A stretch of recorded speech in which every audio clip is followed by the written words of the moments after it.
truss rod. Now we've got a metal tensioning bar running through the neck, and if we turn it counterclockwise we loosen it, and that will allow the tension of the strings to provide more relief to the neck. If we turn it clockwise we tighten the truss rod, and that flattens out the neck, and that will reduce the relief. So in this case I'm wanting to increase the amount of relief, so I'm just going to turn about 1/8 of a turn. Then I'll recheck.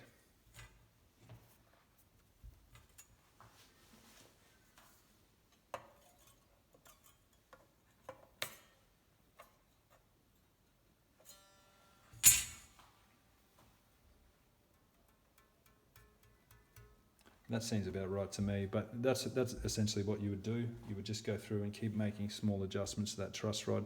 It would be unusual that one adjustment would, especially with a new kick guitar that hasn't been played before, it would be unusual that one adjustment like that would provide the appropriate amount of relief. Now again, I would suggest tuning up the guitar again.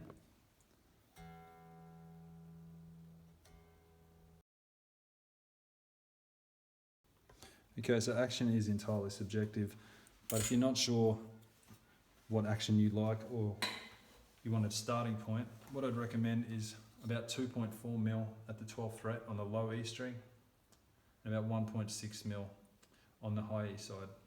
And the way to measure that is to take a steel rule, or in this case, an action adjustment ruler, and you're sitting that on top of the fret and measuring to the underside of the string.